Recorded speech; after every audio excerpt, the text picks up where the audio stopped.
Estoy casada con mi esposo, 38, desde hace 12 años. Yo tengo 36. Desde afuera, nuestra historia parecía un cuento de hadas. ¿Conoces esas familias perfectas que ves en las revistas, las que te hacen preguntar si realmente existen? Esa éramos nosotros. Éramos novios de universidad. Crecimos juntos. Teníamos 2 hijos maravillosos, una hermosa casa con jardín en las afueras y trabajos estables que ambos amábamos. Todo se sentía tan normal, tan seguro. Mi esposo, Alejandro, era mi mejor amigo. Conocía todos mis secretos, y yo pensaba que conocía todos los suyos. Pero hace 6 meses, esta imagen perfecta se hizo pedazos. Todo comenzó con la desaparición de un inestimable collar de zafiros que mi madre me había dejado. Ese collar, era invaluable. Había pasado de mi abuela a mi madre, y de mi madre a mí. Perdí a mi madre joven, y tocar ese collar era como reconectar con ella. Esa piedra de zafiro azul profundo representaba la fuerza de las mujeres de nuestra familia. Esa mañana, era un martes cualquiera. Decidí ponerme el collar para una cena especial. Abrí mi joyero de madera tallada. Miré el nido forrado de terciopelo. Y, estaba vacío. Al principio, no lo entendí. Mi cerebro se negó a aceptar lo que veía. Me dije, debo haberlo dejado en la mesita de noche. Busqué por todas partes. No estaba. Llamé a Alejandro, con la voz temblando. Alejandro, dije, el collar de mi madre no está. Alejandro pidió permiso en el trabajo y vino corriendo a casa. Me abrazó. Cálmate, vida mía, lo encontraremos. Buscamos de nuevo juntos. Pero a medida que pasaban las horas y el collar no aparecía, ambos tuvimos que aceptar la amarga verdad: el collar había sido robado. Llamamos a la policía. No había señales de entrada forzada. Esto dirigía las sospechas a una sola persona, la única que entraba a nuestra casa cuando no estábamos. Nuestra empleada de limpieza, Doña Rosa. Doña Rosa era una mujer de 60 años, abuela de 2 nietos, una mujer sencilla. Llevaba 2 años viniendo a nuestra casa. Los niños la querían. Sospechar de ella, me revolvía el estómago. Esa noche, Alejandro y yo estábamos sentados en la cocina. Alejandro, dije, no pudo ser Doña Rosa. No lo creo. Él respiró hondo. Vida mía, dijo en voz baja, ¿escuchaste a la policía? No hubo forcejeo. ¿Quién más entra? Tal vez estaba desesperada por sus nietos. La gente a veces hace cosas terribles por desesperación. Tenía sentido. La policía interrogó a Doña Rosa. La mujer juró, lloró, dijo: yo no lo hice. Pero no había otro sospechoso. Tuvimos que despedirla. Cuando se fue, me miró de una manera, nunca olvidaré esa mirada. Me están calumniando, dijo, que Dios se lo pague. La vida de Doña Rosa se arruinó. Yo viví con esa culpa. Pero Alejandro fue como un héroe. Me dio un apoyo increíble. Cariño, decía, era solo un objeto. No te preocupes, te compraré uno nuevo. Lo importante es que estés bien. Mi amor y respeto por él crecieron aún más. Era mi roca. Hasta 3 meses después. Era un sábado por la tarde. Estaba sentada en la sala, buscando hoteles para nuestras próximas vacaciones en nuestra tableta compartida. Los correos de Alejandro también estaban abiertos. Mi mirada se posó accidentalmente en un correo en la carpeta de enviados. Asunto: valoración de collar de zafiros, urgente. Hice clic. El correo había sido enviado exactamente una semana antes del día que denunciamos la desaparición. Alejandro había tomado fotos de mi collar y las había enviado a una casa de subastas. La nota al final decía necesidad urgente de efectivo. Venta rápida.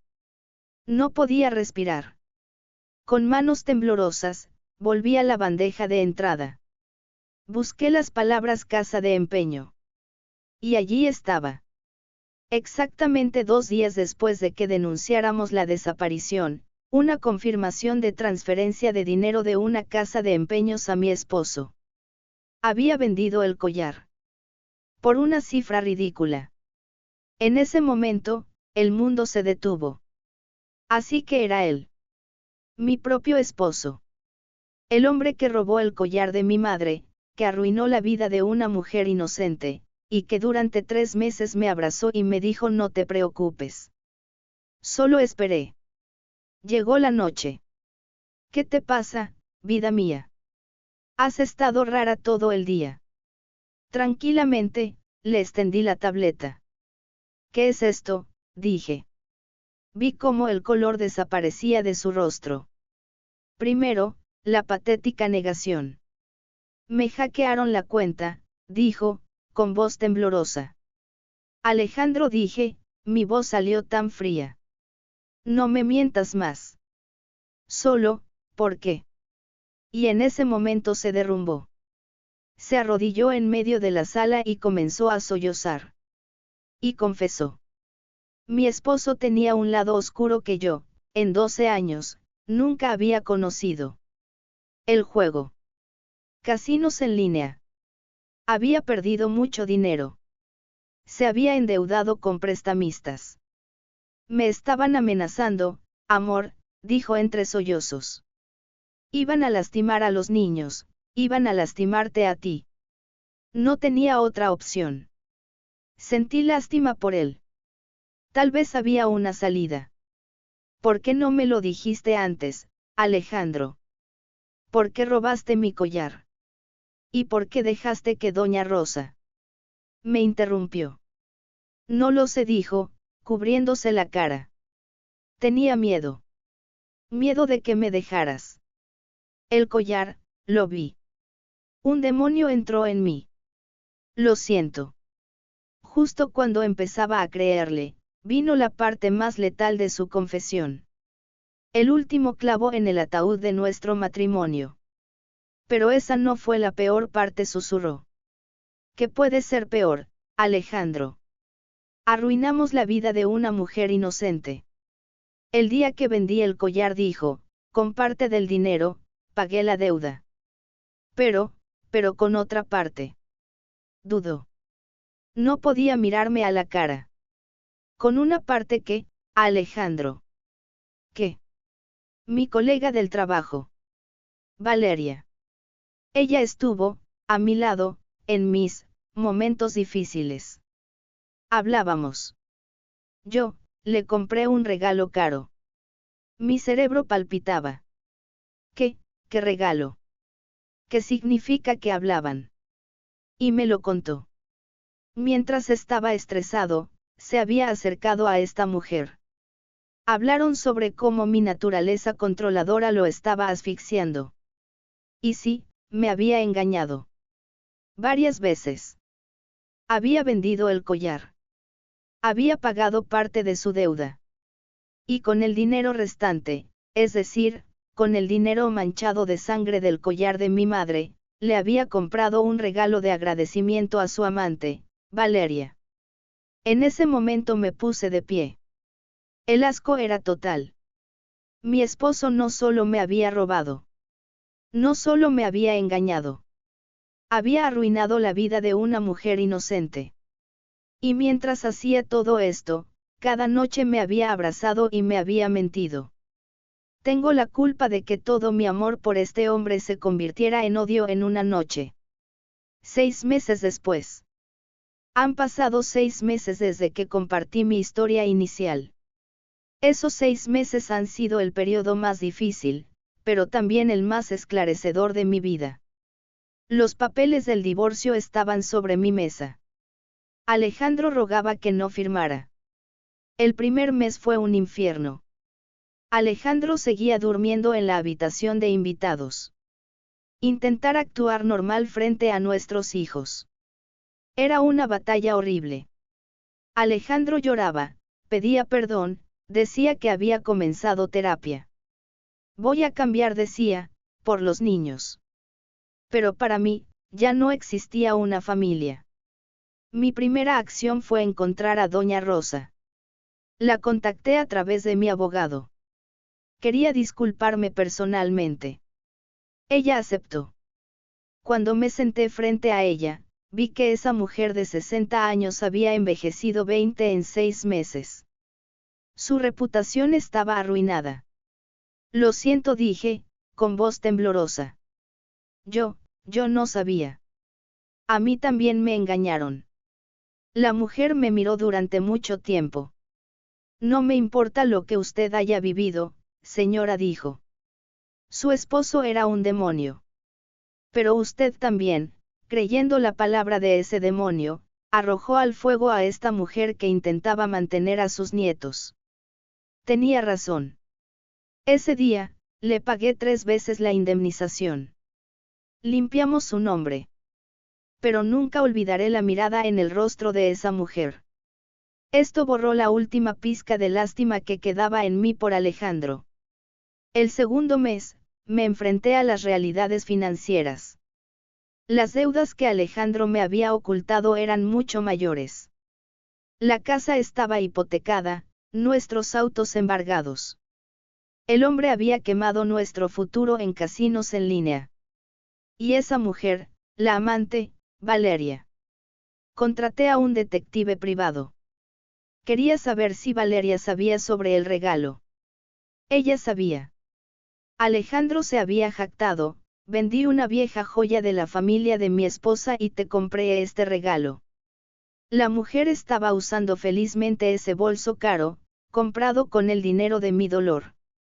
Esta información solidificó mi determinación. Cuando Alejandro se dio cuenta de la seriedad, cambió de táctica. Las súplicas terminaron, comenzaron las amenazas. Si te divorcias de mí, dijo, obtendré la custodia. Le diré a todo el mundo que tú también tienes defectos, punto. Intentó presentarme como inestable. Afirmó que yo lo estaba calumniando. Pero él no sabía las pruebas que yo tenía. Esos correos electrónicos de la casa de empeño, las transferencias a sitios de apuestas y, lo más importante, los mensajes que le envió a su amante: me deshice de mi esposa, conseguí el dinero. Se lo había dado todo a mi abogado. Cuando llegó el día del juicio, el abogado de Alejandro comenzó a hablar sobre mi salud mental. Mi abogado se puso de pie y presentó el expediente de pruebas al juez. Deberían haber visto la cara del abogado de Alejandro. La audiencia no duró ni 10 minutos. El juez congeló todos los activos de Alejandro, me dio la casa y la custodia temporal, y emitió una orden de alejamiento. Ese día, mientras salía de esa sala, vi a un hombre derrotado. Ese era el hombre al que le había dado 12 años de mi vida. ¿Y ahora? Ahora han pasado 6 meses. Nuestro divorcio es oficial. Tuve que vender la casa para pagar las deudas de Alejandro. Me mudé con los niños a un apartamento más pequeño. Alejandro perdió su trabajo. Su amante Valeria, lo dejó en cuanto se cortó el dinero. Escuché que volvió a casa de su madre, está bajo proceso legal por deudas. Nunca recuperé el collar de mi madre. Ese collar se fue como el precio de ese matrimonio fraudulento. Pero he construido una nueva vida con mis hijos. Tenemos menos dinero ahora, sí.